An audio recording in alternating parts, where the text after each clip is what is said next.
దేవతల అనుగ్రహంతో కుంతికి ముగ్గురు పుత్రులే జన్మిస్తారా? మరి ఐదుగురు పాండవులను ఎందుకంటాం?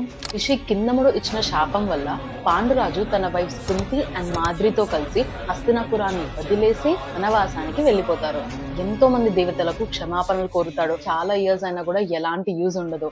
అప్పుడే కుంతి దుర్వాస మహర్షి ఇచ్చిన వరం గురించి పాండురాజుకి చెప్తుంది. కుంతికి ఉన్న ఈ వరం ని యూజ్ చేసి పుత్రులను పొందాలి అని నిర్ణయించుకుంటారు. అండ్ ఫస్ట్ కొడుకు ధర్మాన్ని అనుసరించే వాడై ఉండాలి అని యమధర్మరాజుని పిలుస్తారు. యమధర్మరాజు అనుగ్రహంతో యుధిష్ఠిరుడు జన్మిస్తాడు. యుధిష్ఠిరుని ధర్మరాజు అని కూడా పిలుస్తారు, ఎందుకంటే తన జీవితాంతం ధర్మాన్నే పాటిస్తాడు. తర్వాత వాళ్ళకొక స్ట్రాంగ్ అండ్ పవర్ఫుల్ పుత్రుడు కావాలని వాయుదేవుడిని ఆహ్వానిస్తారు. అండ్ వాయుదేవుడి అనుగ్రహంతో భీముడు జన్మిస్తాడు. భీముడు స్ట్రెంగ్త్ గురించి తెలుసు కదా, 1000 ఏనుగుల బలం ఉంటుంది.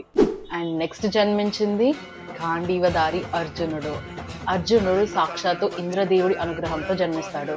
అర్జునుడు విలువిద్యల్లో చాలా టాలెంటెడ్. కురుక్షేత్ర యుద్ధంలో శ్రీకృష్ణుడు అర్జునుడికి గీతోపదేశం కూడా చేస్తాడు. ఇలా ముగ్గురు పుత్రులు జన్మించిన తర్వాత పాండురాజు ఇంకొక పుత్రుడు కావాలని కుంతిని అడుగుతాడు. అప్పుడు కుంతీదేవి, నాకు దేవతల అనుగ్రహంతో ఆల్రెడీ ముగ్గురు పుత్రులు జన్మించారు, ఇంకపై ఇలా చేయడం నాకు సాధ్యం కాదు అని అంటుంది. మరి ముగ్గురు పాండవులే ఉంటే ఐదుగురు పాండవులు ఎక్కడి నుంచి వచ్చారు, మిగతా ఇద్దరు ఎవరు అని తెలుసుకోవాలనుకుంటే నెక్స్ట్ పార్ట్ లో చూడండి.